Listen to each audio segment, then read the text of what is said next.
धन्यवाद देंगे कि बड़ी संख्या में आप सब यहाँ उपस्थित भी हुए हैं। सभी ने बताया है कि उद्योग विभाग क्या करने जा रहा है, हमने अभी तक हमारी उपलब्धि क्या रही है और उससे रिलेटेड आपको कुछ मटेरियल भी आपके फोल्डर में दिया गया है। मैं सिर्फ कुछ बिंदुओं को मैं हाईलाइट करना चाहूँगा, बाद में अगर आपके कोई प्रश्न होंगे तो उनको हम उत्तर करने में हमें प्रसन्नता होगी। 2005 से ही आदरणीय मुख्यमंत्री श्री नीतीश कुमार जी के नेतृत्व में एनडीए सरकार ने बिहार में आधारभूत संरचना को बेहतर बनाने की दिशा में लगातार काम किया है और उसी का परिणाम है कि आज बिहार में एक बढ़ता हुआ औद्योगिक वातावरण भी हो रहा है। और भारत सरकार में आदरणीय प्रधानमंत्री श्री नरेंद्र मोदी जी के नेतृत्व में बिहार को जो मदद चाहिए, जैसे आपने अभी जानकारी आपको प्राप्त हुई कि एक बहुत बड़ा इंडस्ट्रियल कॉरिडोर हमको मिल रहा है, तो आदरणीय प्रधानमंत्री जी के द्वारा भी लगातार बिहार के लिए जिन भी प्रस्तावों को हम लोग भेज रहे हैं विभिन्न मंत्रालयों द्वारा उसकी स्वीकृति हमें प्राप्त हो रही है।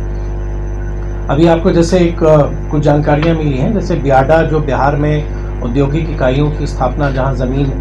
बियाडा आवंटित करती है, पूरी ऑनलाइन प्रक्रिया है। तो हमारे यहाँ लगभग 84 इंडस्ट्रियल एरिया हैं जो 9 क्लस्टर में बटे हुए हैं। मंत्रिपरिषद ने ही 7 अगस्त को एक निर्णय की स्वीकृति प्रदान की है, जिसमें क्योंकि हमारा जो लैंड बैंक है उसकी संख्या कम होती जा रही है, लगभग 1800 एकड़ ही हमारे पास अब शेष रह जाते हैं। तो आवश्यकता है कि समय के अनुसार हम अपने औद्योगिक क्षेत्र का हम विस्तार करें। तो आने वाले समय में बिहार के विभिन्न हिस्सों में, जैसा अभी एमडी बियाडा ने भी आपको बताया कि 7 जिले हमारे ऐसे थे जहां पर आज तक इंडस्ट्रियल एरिया बना ही नहीं, तो वहां पे इंडस्ट्रियल एरिया की स्थापना के साथ साथ जो हमारी इंडस्ट्रियल एरिया पूर्व से कार्यरत है, जहां ज़मीन की आवश्यकता है, वहां पर हम लोग ज़मीन अपने लैंड बैंक को बढ़ाने की भी कार्रवाई हम करने जा रहे हैं। SEZ की जानकारी आपको मिली, जहां बिहार को एक उपलब्धि मिली, जहां हमारे यहाँ एक भी स्पेशल इकोनॉमिक जोन नहीं थे, उन सभी आर्ताओं को हम लोगों ने पूरा किया और 2 स्पेशल इकोनॉमिक जोन हम धन्यवाद देना चाहेंगे आदरणीय पीयूष गोयल जी को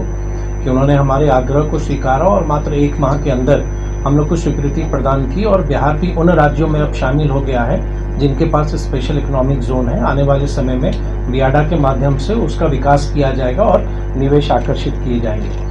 गया इंडस्ट्रियल कॉरिडोर आप अवगत होंगे, अभी हाल ही में केंद्रीय मंत्रिपरिषद ने उसकी स्वीकृति दी है। 10 राज्यों से ये इंडस्ट्रियल एरिया गुजरेगा, ये जो नेटवर्क है, और 12 इंडस्ट्रियल नोड बनाए जा रहे हैं। उसमें गया को एक स्थान मिला है। 1700 एकड़ ज़मीन ऑलरेडी उसकी एक्विजिशन की कार्रवाई हो चुकी है, उसकी जो औपचारिकताएं हैं वो पूर्ण हुई हैं और भारत सरकार द्वारा लगभग 28,000 करोड़ का निवेश इन इंडस्ट्रियल एरिया के डेवलपमेंट के लिए किया जाएगा। जो निवेश आएंगे प्राइवेट इन्वेस्टमेंट वो अलग है, देखिए कि इंफ्रास्ट्रक्चर को बिल्ड करने में गवर्नमेंट ऑफ इंडिया लगभग 28,000 करोड़ रुपए इस पर खर्च करेगी और एक अनुमान के तहत लगभग 10 लाख डायरेक्ट एम्प्लॉयमेंट और 30 लाख मतलब 3 मिलियन जिसको आप कहेंगे, 30 लाख इनडायरेक्ट एम्प्लॉयमेंट की एक संभावना है कि पूरा जब ये इंडस्ट्रियल कॉरिडोर बन जाएगा उस पर इतने सारे रोजगार पूरे देश के युवाओं के लिए अवसर उपलब्ध होगा और हमारे यहाँ भी बिहार में गया के माध्यम से होगा। और गया के साथ एक एडवांटेज और भी है कि एक्सप्रेस हाईवे हमारा जुड़ रहा है जो आमस से दरभंगा जा रहा है, तो जो हमारा नॉर्थ साउथ है वो भी अब जुड़ जाएगा। तो एक बहुत बड़ा इंडस्ट्रियल कॉरिडोर आने वाले समय में हम सबको मिलेगा। मुझको प्रसन्नता है, मैं विशेष रूप से धन्यवाद देना चाहूँगा आदरणीय गिरिराज जी को, वस्त्र मंत्रालय के मंत्री हैं, कि हमारे जो प्रस्ताव गए उनके माध्यम से बिहार में टेक्सटाइल सेक्टर के लिए एक इन्वेस्टर्स मीट भी जुलाई माह में पटना में आयोजित हुआ था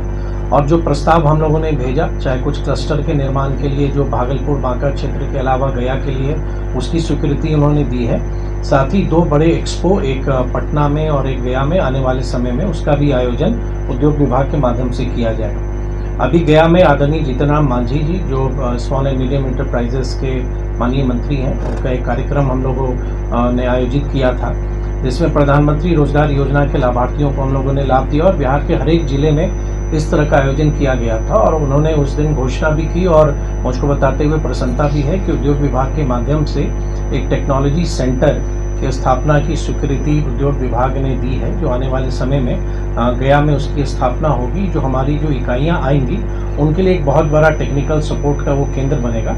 और भारत सरकार को हम लोगों ने आग्रह भी किया है कि कुछ एक्सटेंशन सेंटर्स भी वैसे मिले जो बिहार के विभिन्न हिस्सों में हम लोग स्थापित कर सकें। मुझे आशा है कि शीघ्र भी उसकी स्वीकृति हम सबको प्राप्त होगी।